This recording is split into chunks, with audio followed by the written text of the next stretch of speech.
All right. Hi, everyone. I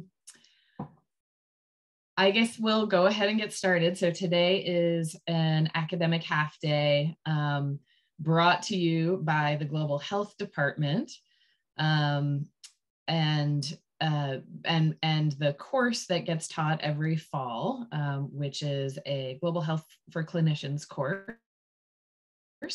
So every year, Global Health does an academic half day as part of the course that we teach. And so this is just a quick plug for the course, which is a month-long rotation, basically, where you sort of do some immersive global health and understanding fundamentals of global health work. And it's taught by myself. My name is Eliza Monroe-Wise. I am an infectious diseases specialist, and I did my residency and fellowship at UW.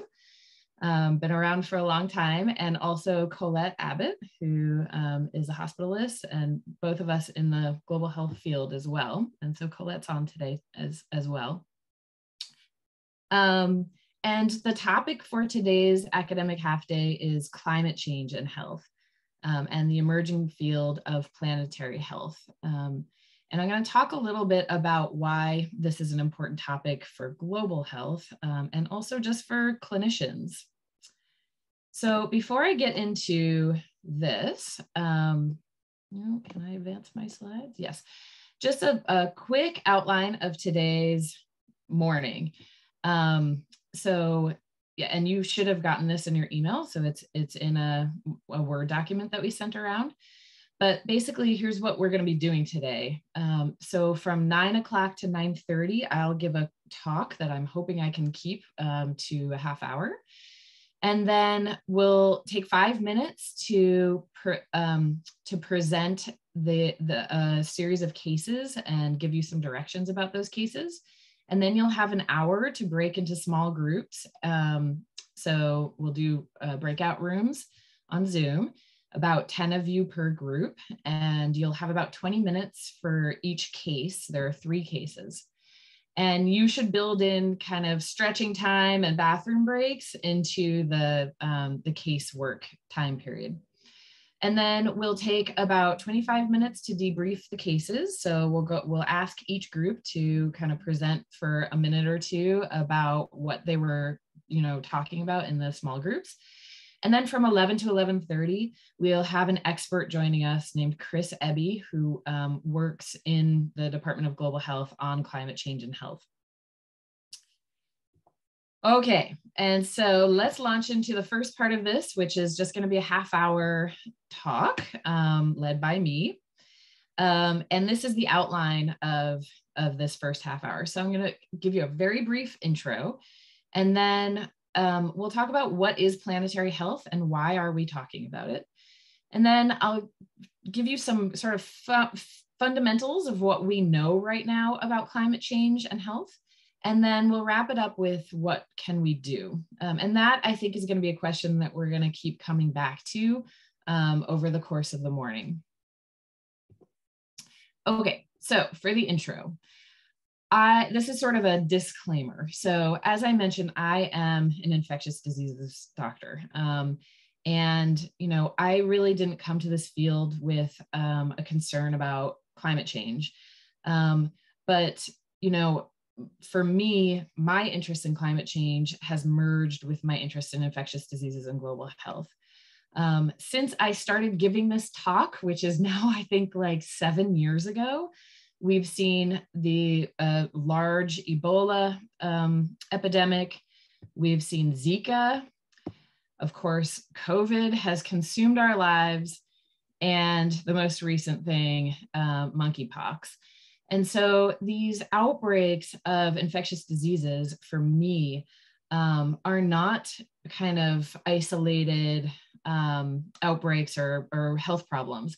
They are part of a growing understanding that climate change is impacting infectious diseases and that we're going to continue to see increasing zoonotic and other infectious disease outbreaks as a result of climate change and changes in land use. And so for me, climate change and infectious diseases are one and the same. I also just want to make a disclaimer that I think, we all kind of, well, I don't want to speak on behalf of all of you, but I think many people see images like this and feel despair. And the point of this talk is not for you to get to that place. The point is, and then we look at graphs like this, which show, the change in surface temperature since the 1880s. And, we're kind of constantly, I think at this point, seeing this type of information. This is global climate temperature, since the year 0.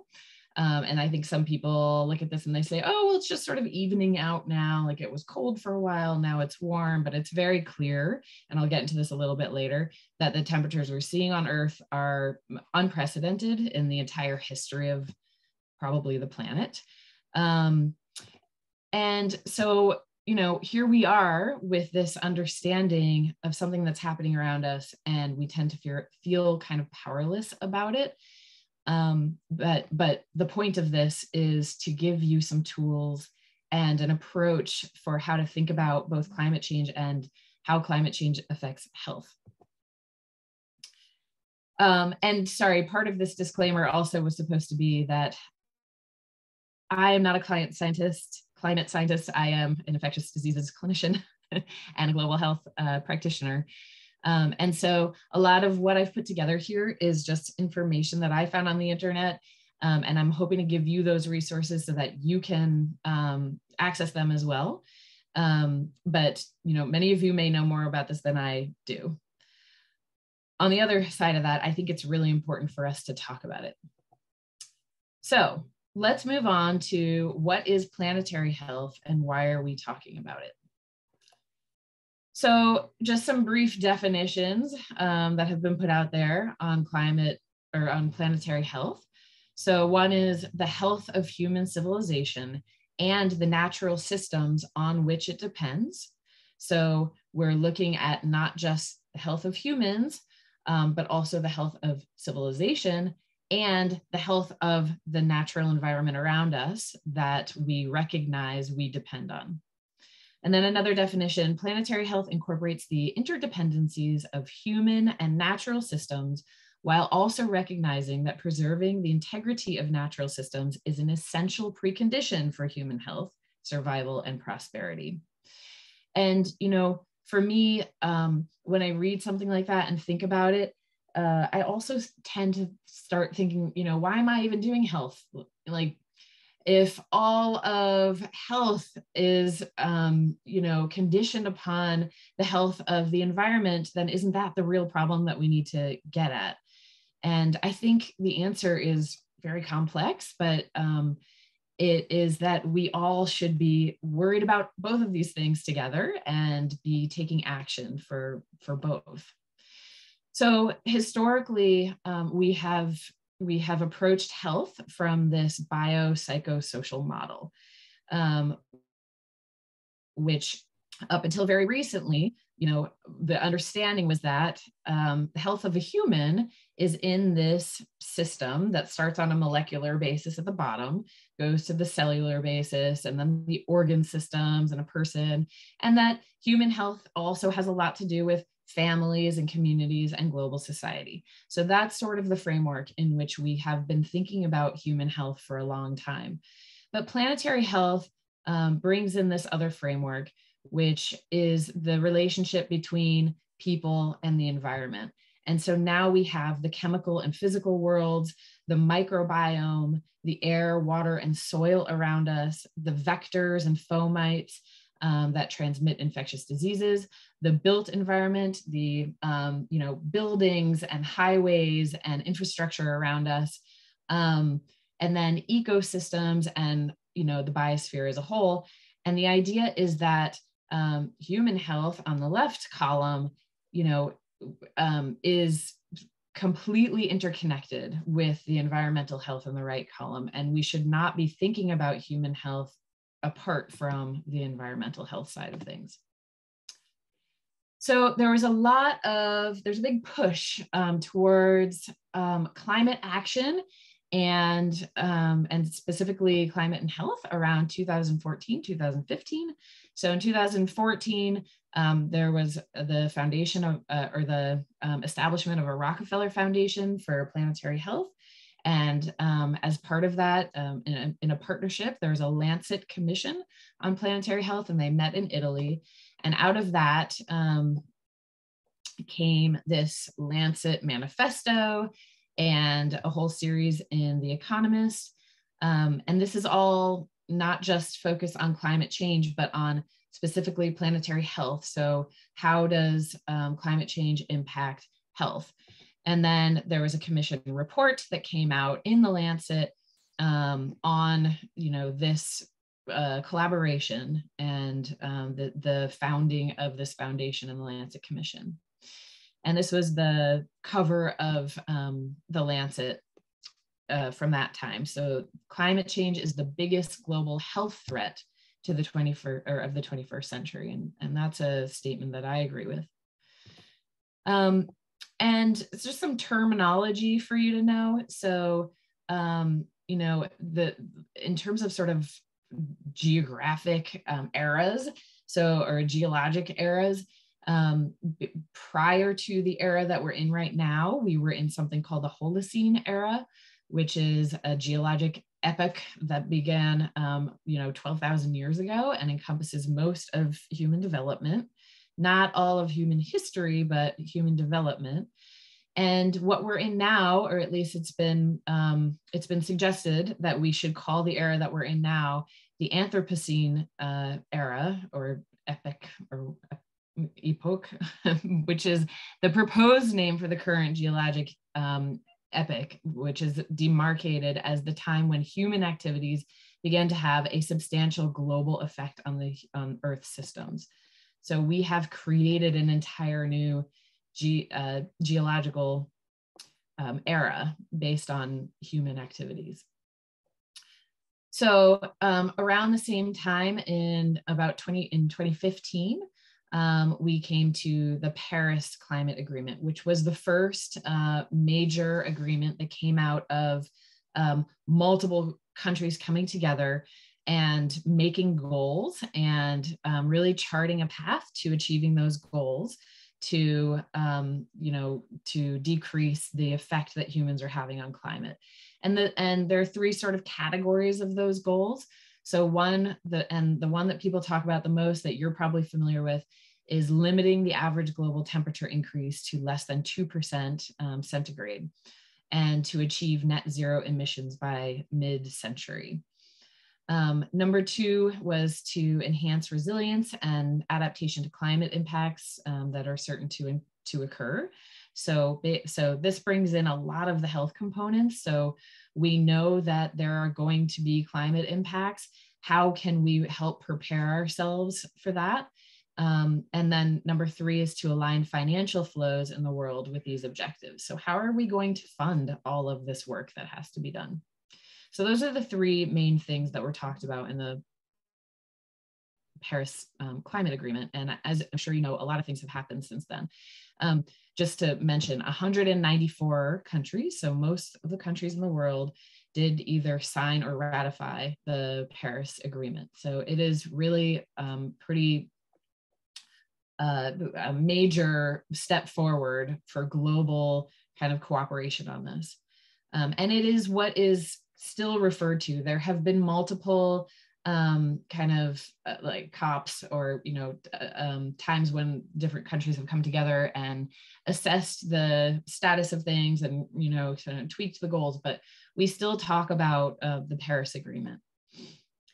And then also in 2015, the Sustainable Development Goals came out. And before this, we had the Millennium Development Goals, which were much more focused on human development and health. The Sustainable Development Goals actually deprioritizes health in a way compared to previous goals, because there's really only one item on here that talks about health, which is number 3. And there are 6 that talk about climate. So there's a affordable and clean energy. There's sustainable cities and communities. There's responsible consumption and production. It's not advancing anymore for some reason. Uh-oh. Oh, there we go. Climate action, life below, oops, now we went too far. Life below water and life on land. So, so much more of an emphasis on climate and climate change. Okay, so where are we with those goals that were set in 2015? It's been 7 years. What I think the consensus is in the scientific community is that we have made some progress, but not enough to achieve the goals. And so this is from this great website, climateactiontracker.org, which I encourage you to go to. They've got lots of data and information. And this is the kind of official tracking body for the Paris goals. And what you're looking at here is different projections on warming if different actions are taken. So this blue band here at the top is with current policies and action in place. And then the purple band under that is agreed upon targets that were set for 2030. So we're still looking at a 2.4 degree increase, which is past the limit that was agreed on in Paris. Then at 2.1% is an estimate that takes into consideration some additional pledges that have been made, which we think will, actually take place, but it's not 100% clear that any of this, quite honestly, will happen. So that would bring it down to 2.1 degrees increase.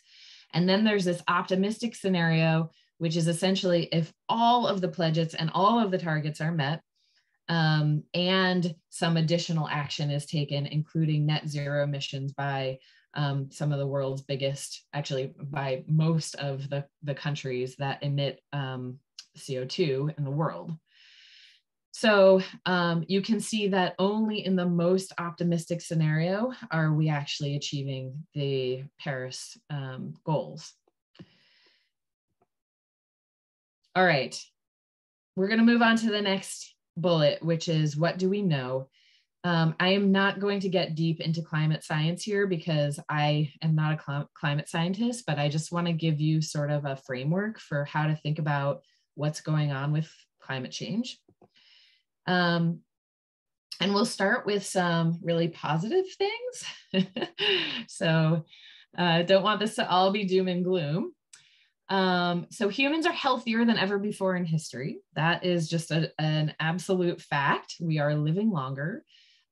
This is just life expectancy around the world.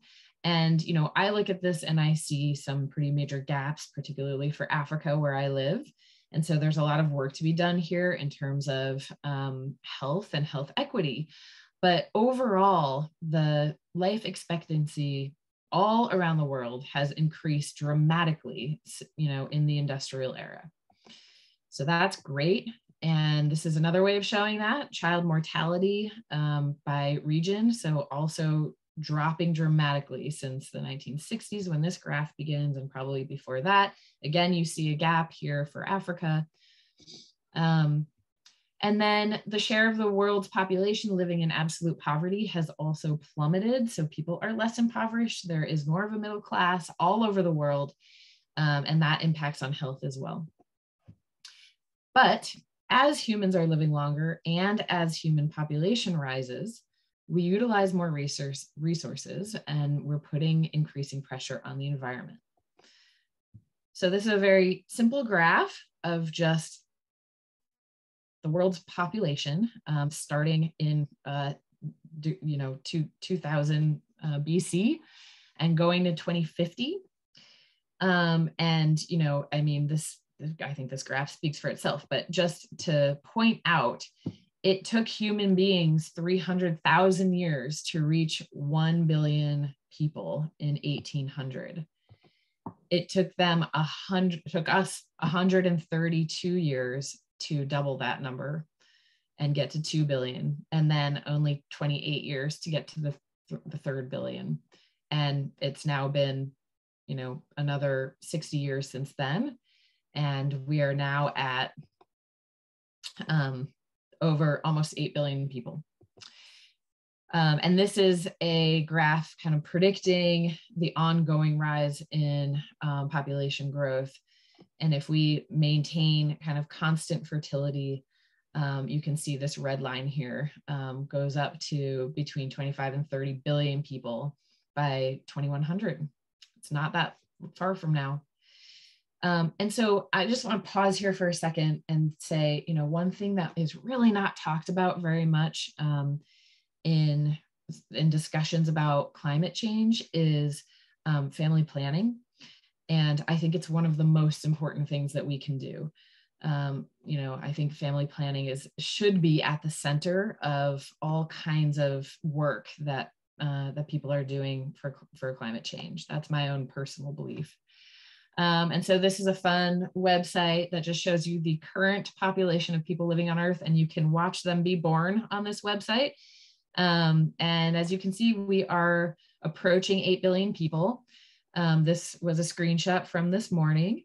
And what's cool is since the last time I went to this website, you can now see where these people are. So, most people in yellow here are from Asia. And so it is a serious issue. So as the population rises, we utilize more resources. So one thing that people don't talk about very much outside of in climate circles is land use. And essentially what happens as the population grows is that we use the land on Earth for things that are inefficient and that destroy climate and increase emissions and greenhouse gases. So what you're looking at is just a schematic of the natural vegetation on top, but then in the middle, this is the world's land that is occupied by croplands. And then on the bottom, pastures and rangelands. And I think I'm going to get to this in a second, but one thing to note, so if you mentally sort of put together the croplands and the pastures and rangelands on the bottom, that takes up, kind of the majority of Earth's land. And then especially problematic here is that the croplands, the highest percentage of crops that we're growing are actually produced to feed animals. So with all of this use of land, only a small percentage is actually land that's being used to produce food for humans. And yes, the animals are for human consumption eventually, but that is an incredibly inefficient way to use land. And just a quick couple of graphs about greenhouse gas emissions per kilogram of different types of food. So as you can see here, beef and lamb are the highest. And down here we've got, vegetables and nuts and other great sources of protein. And here's a similar graph, which is now per 100 grams of protein. And, shellfish is up here pretty close to the top. So just thinking about different food choices and how they impact the environment.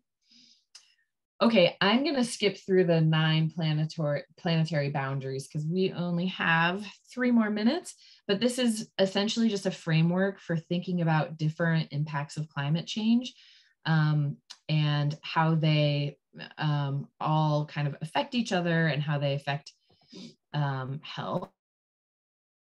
So I'm going to skip through this because we do not have enough time, but suffice it to say that there are a lot of different impacts of climate change, including things like biodiversity and chemical pollution. I'm going to skip to this slide, which is a nice schematic so we're going to transition a little bit from just thinking about climate change to thinking about climate change and health, which is our business. And this is a nice schematic to think about it in three different sort of buckets of how climate change affects human health. So on the top here, you see direct health effects, things like floods, heat waves, water shortages. So, you know, an event happens and somebody's health is directly impacted by that.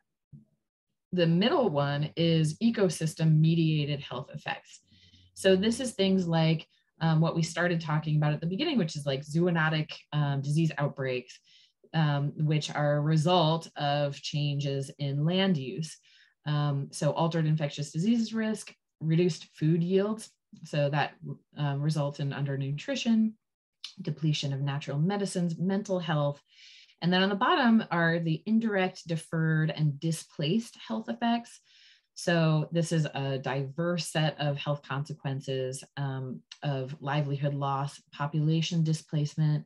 So people having to migrate because of climate impacts, conflict, inappropriate adaptation and mitigation. So three different ways in which climate change ends up affecting people's health. And this is a more specific schematic about thinking in the big picture about the different health outcomes.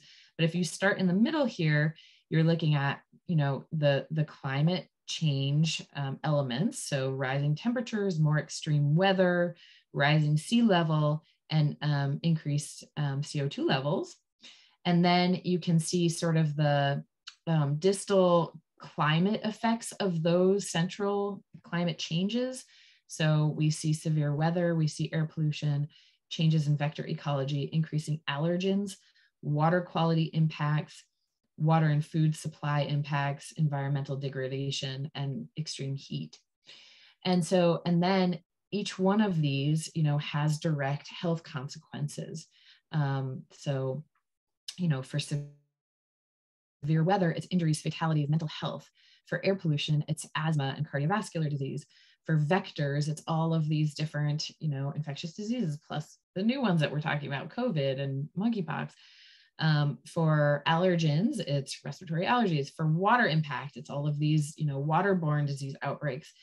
And then you've got malnutrition and diarrheal disease and forced migration, civil conflict, mental health impacts. And then for extreme heat, we have heat-related illness and death and cardiovascular failure. So lots of different ways in which climate can have impacts on health. I just want to introduce two concepts very briefly to you. And so this picture was supposed to remind me about the concept of intergenerational equity, which is the idea that generations should be held accountable to each other for you know, and should be equitable in terms of their access to health and a clean environment, and their ability to be able to thrive. And so that plays a big role in our discussions about climate change.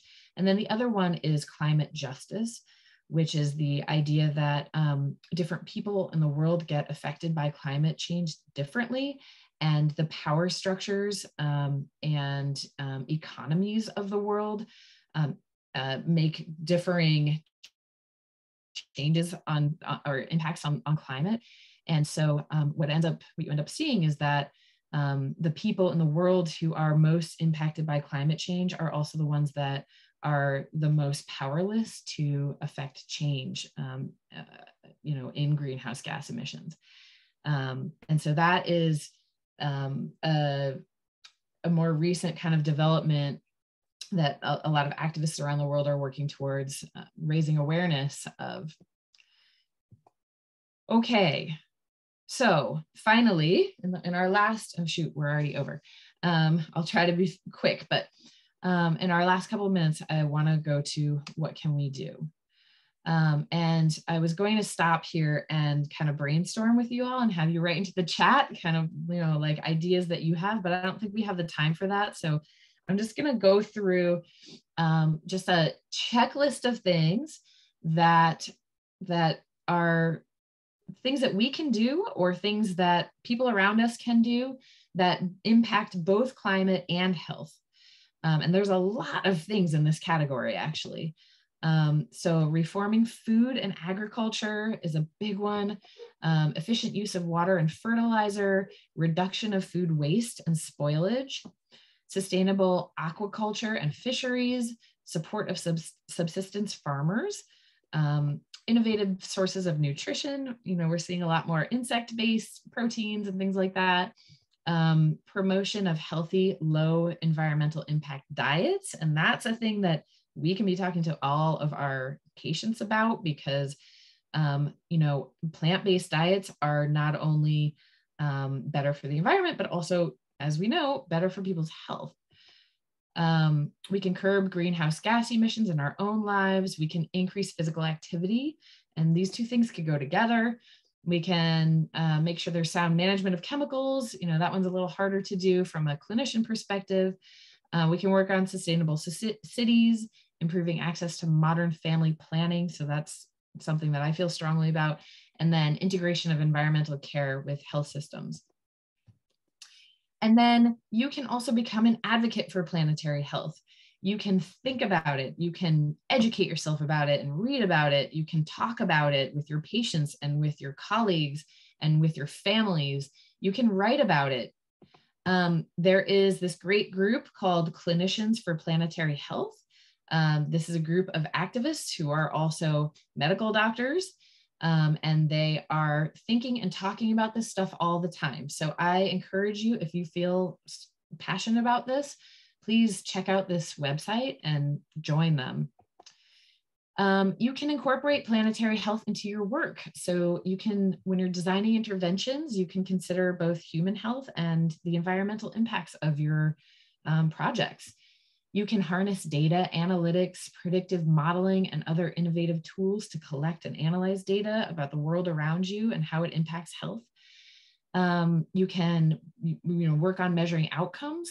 You can, consider measuring effects on both humans and natural systems when you are doing a health study. And then you can form collaborations and coalitions to become agents of change. And then you can personally conduct your life in an environmentally efficient way. And both your personal life and your work life. And you can be considering the impact that your projects are having and whether there are more efficient alternatives. And I should say here that my department, the Department of Global Health, is the biggest emitter of greenhouse gases at the University of Washington. And within the Department of Global Health, there is a group of people that is working to change that and to figure out steps that the department can take to reduce its carbon footprint. And I feel like I'm very much a part of that because I live in Africa and travel quite a lot on airplanes. All right, just to wrap it up is this quote from an author in the 1960s. "We have lived our lives by the assumption that what was good for us would be good for the world. We have been wrong. We must change our lives so that it will be possible to live by the contrary assumption. What is good for the world will be good for us. And that requires that we make the effort to know the world and learn what is good for it." And that's something that I suggest we all need to do. And that's it. I will say that, there is still hope and there is still a lot that we can do. And so for the next, hour and a half that we have together, I want to make sure that we have that in mind and that you don't walk away feeling like, this is all just happening and there's nothing we can do. And, it's out of our power, because I don't think that's true.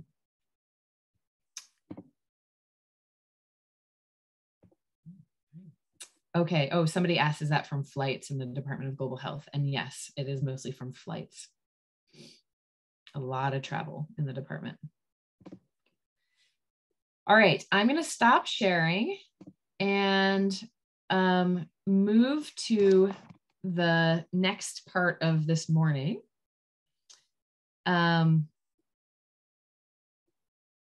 Oh, there's some really good questions in the chat.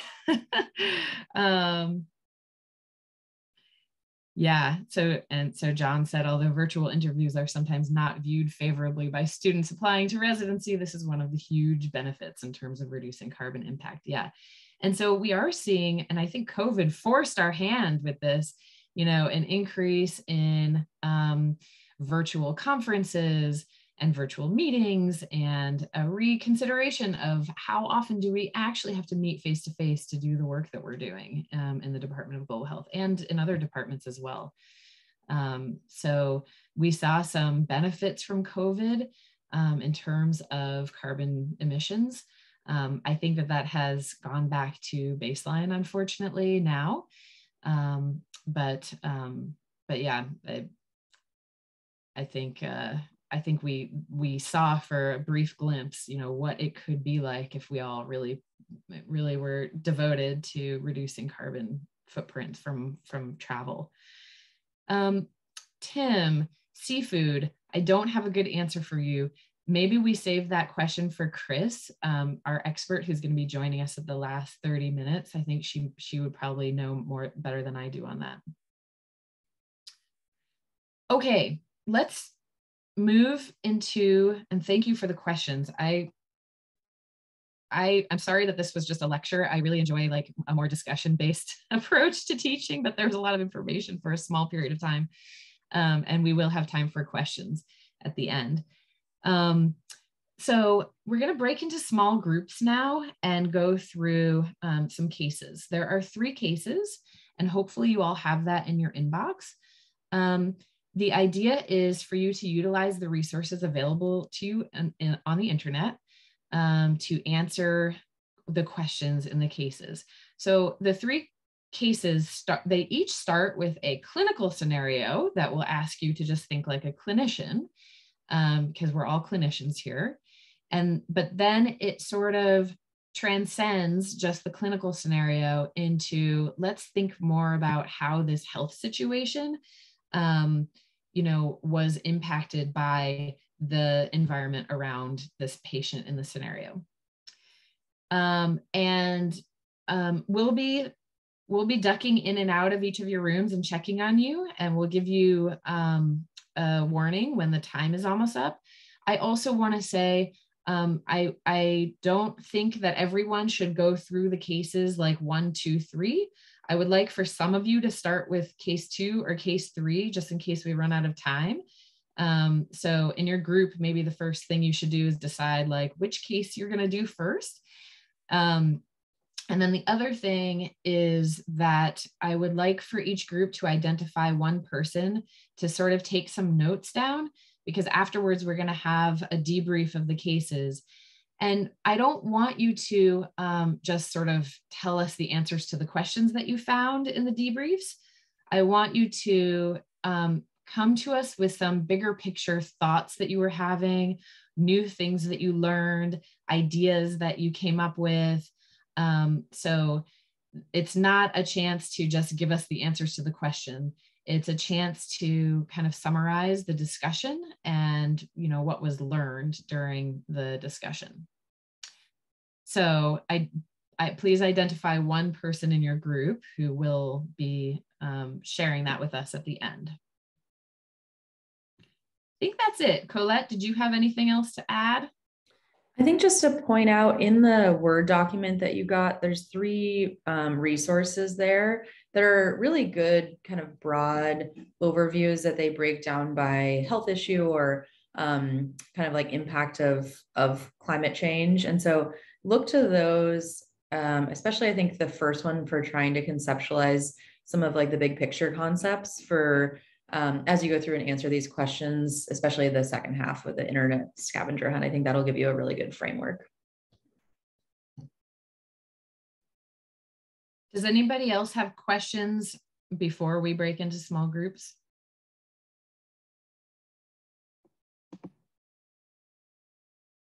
Feel free to type any questions in the chat.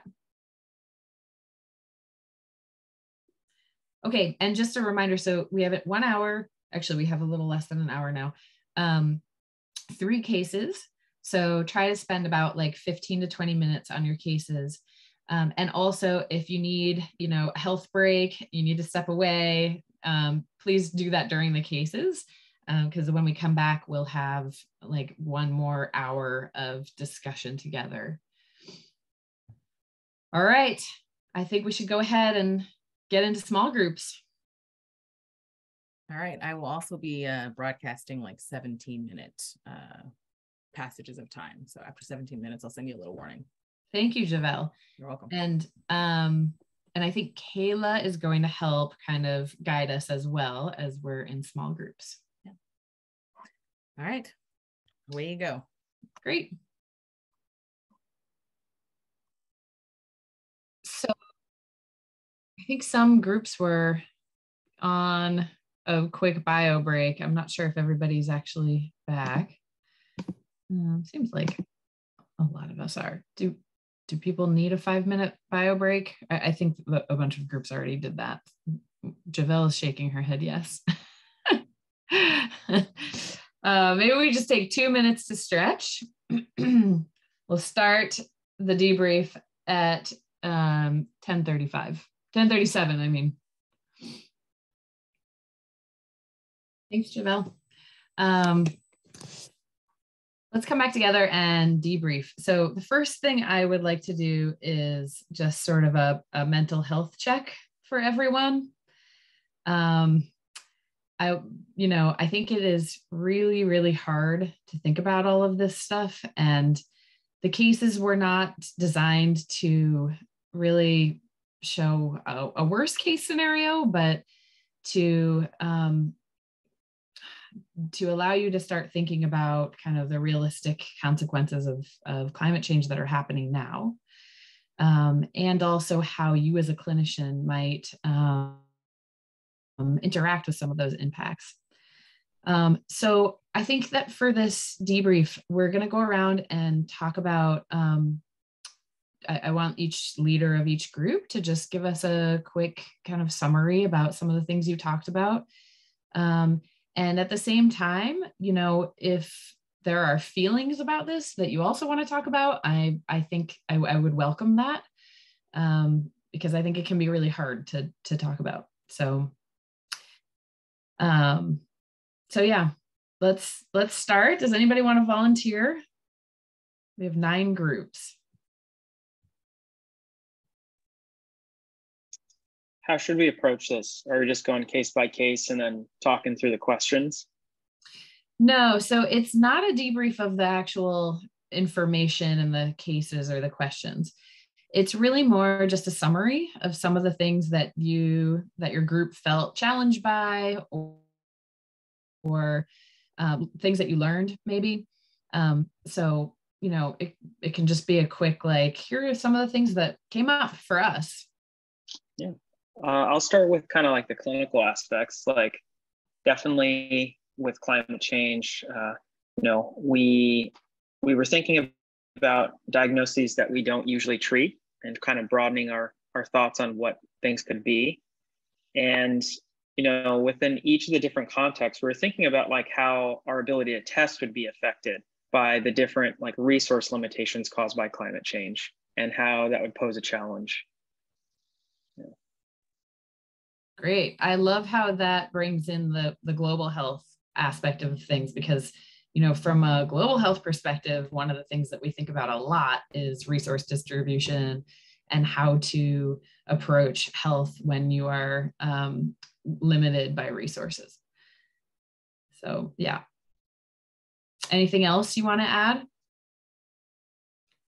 Yeah, there was a pretty salient example in the third case. Like, for example, we were, looking at a family and, different health issues among the family members. And like the mother has a history of diabetes, and, this idea of like insulin being available, we talked about how, it very well could have been that there was insulin on the island, but the ability to like the logistical chain of being able to store that being interrupted by climate change. And then also the ability for, health centers in that area to afford it due to economic downturn. and how it's kind of all interconnected with the environment, and it can lead to like individual health impacts. Yeah, great. So kind of the fragility of the health systems that we depend upon. All right. Anything else from your group?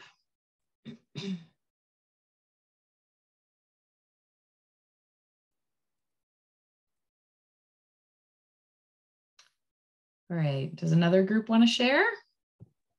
Bouncing off Adrian's point of case 3, we just had we thought that was a great example of climate justice and how, you know, oftentimes the worst aspects of climate problems are affecting those who have the least resources to deal with the natural disasters.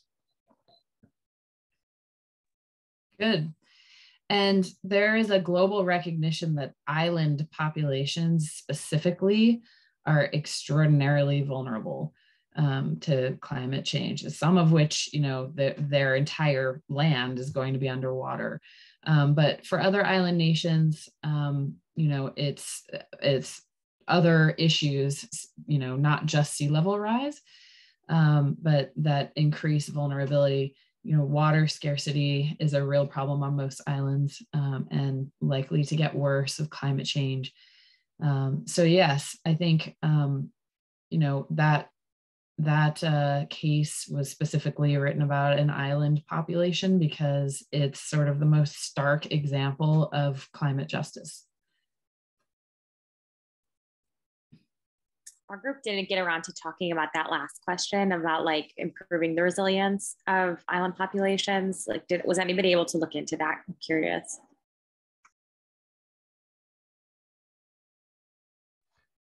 There's at least a website from the Nature Conservancy that is using an ecosystem-based approach to solving some of these issues. And solving is probably not the right word, but like reducing the impacts by trying to increase habitats that prevent or reduce the amount of harm, like increasing mangroves and coral reef populations.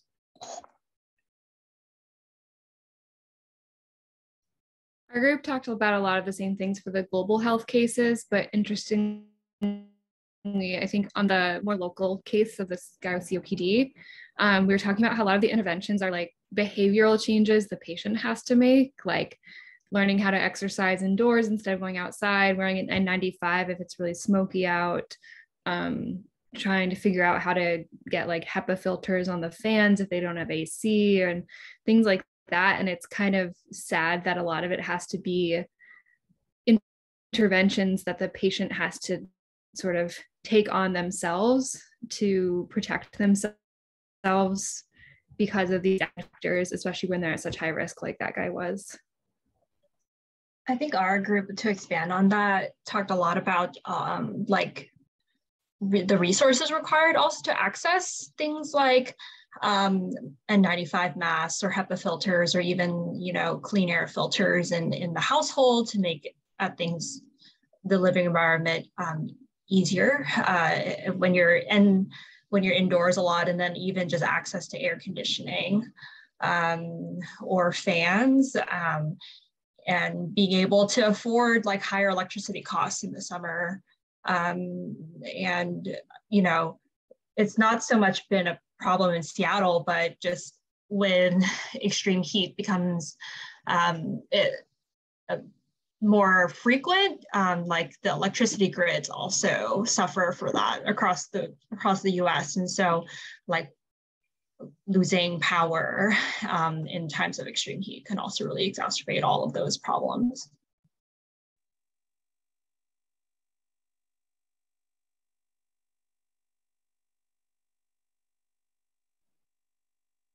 Great. Any other groups have any observations, things you learned, things you want to learn more about? Our group our group also just talked about how like the climate change also impacts, just like for the second case, again, more local, the like pollen and the the length of time of the year in which like seasonal allergies are an issue, and how like maybe isolated, that's not as an isolated condition, that's maybe not extreme, but if it's like on top of something like COPD or asthma, like that can just sort of complicate individual patients' clinical picture.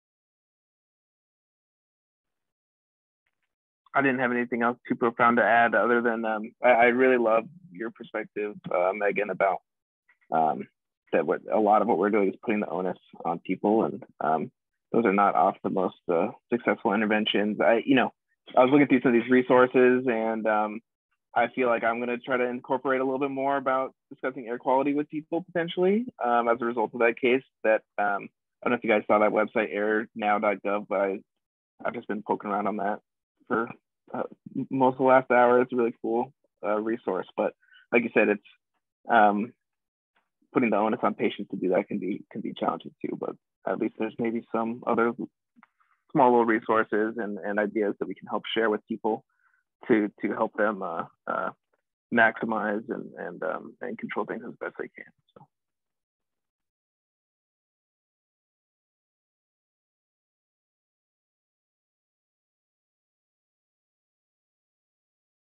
That actually, Nick, ties into something that has resonated with me across multiple of these cases, and like the hurricane in Florida right now, and all this different thing about like that idea, like the myth of mobility. And like, as someone who has been very lucky to like kind of be able to go where she wants, or be able to like easily move to different places, I think it's really easy for people to say like, well, just move. And when you look, I would make up a statistic, but like a small sea level rise of like a meter or two, like disproportionately affects like some extremely vulnerable populations. And that, like, especially when I think about like the Pacific Islands, like you can't just like move, like the entire island is like an elevation of 15 feet. And I think that this ties into like some other political opinions about the idea that like somehow you need to be like self-efficacious enough to solve these problems when like the system is designed for you to fail. And I just think that that's really interesting too.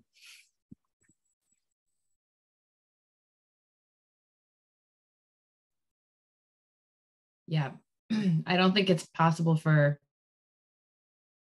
much of the world's population to bootstrap themselves out of the climate repercussions that are facing them.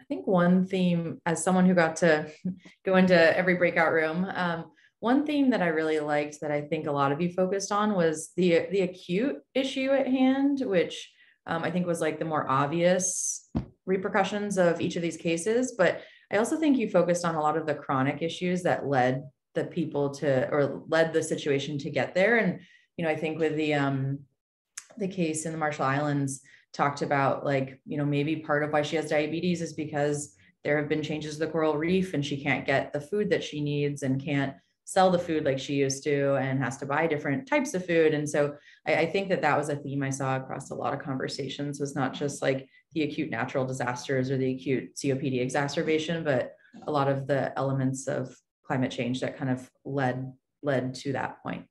So I wonder if any of you had any other thoughts on that.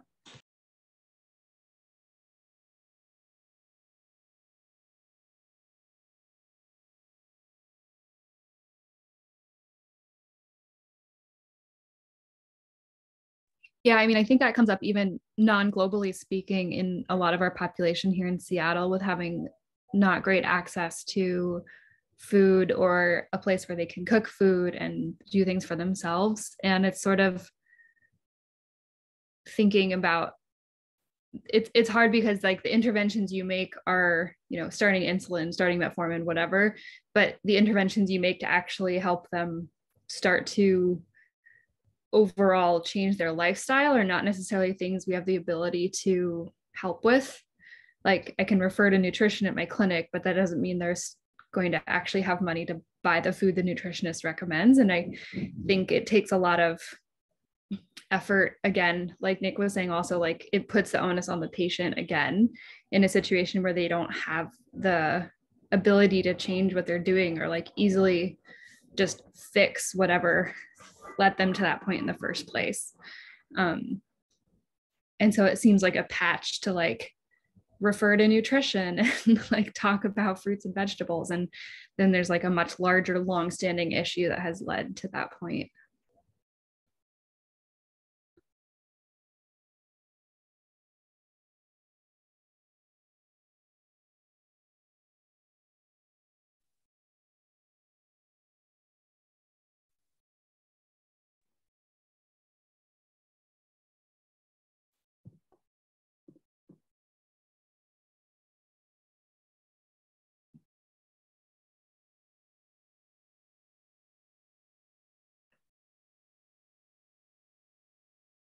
Anyone else have any reflections from their conversations or anything that we've talked about this morning?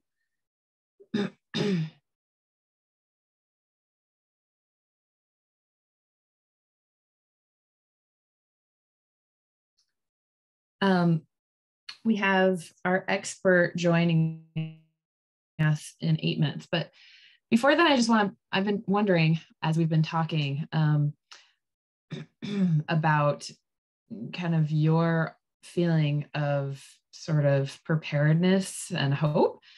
And I wanted to take a little informal poll to find out how many of you have ever had any formal education during the course of your medical training on climate change, either just climate change on its own or climate change and health. So just raise your hand if you have had any training or education on this topic.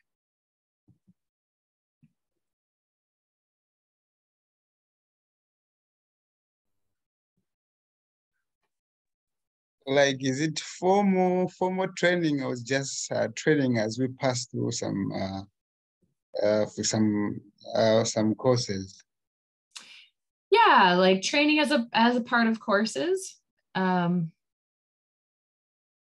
I mean by formal is any time when an instructor or an educator like took the time to talk about climate change, whether it was a whole course or a part of a course, but not just things that you've learned on your own or things that you've learned in the course of doing other things. So.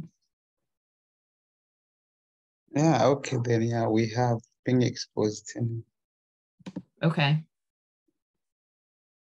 All right, so right now we've got 16 hands raised.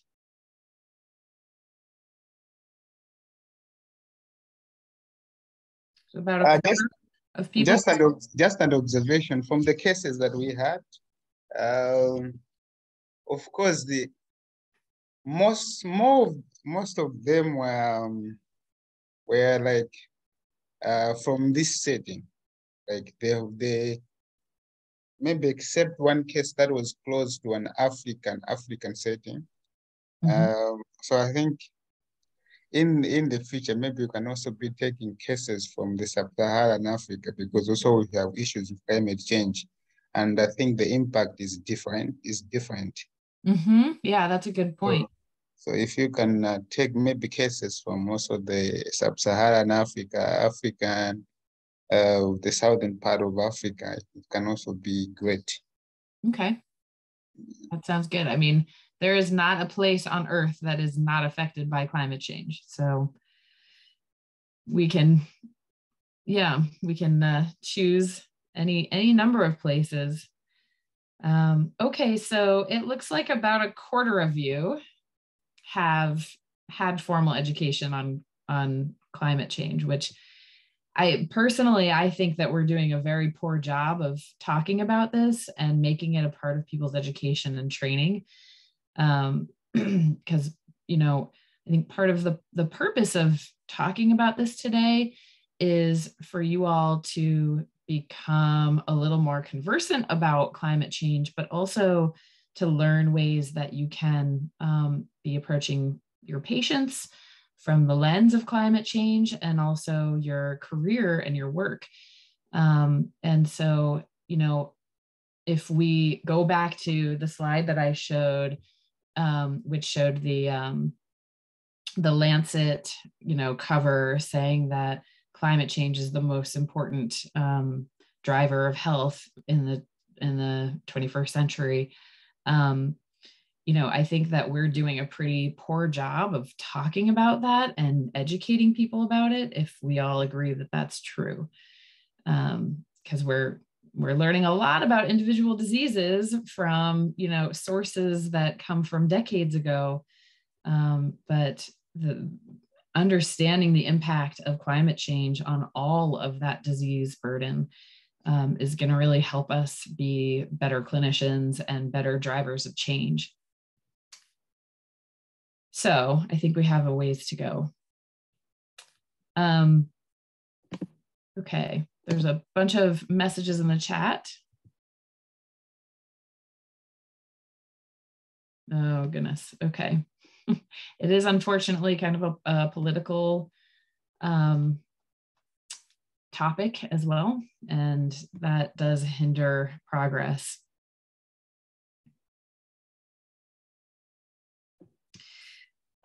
Great.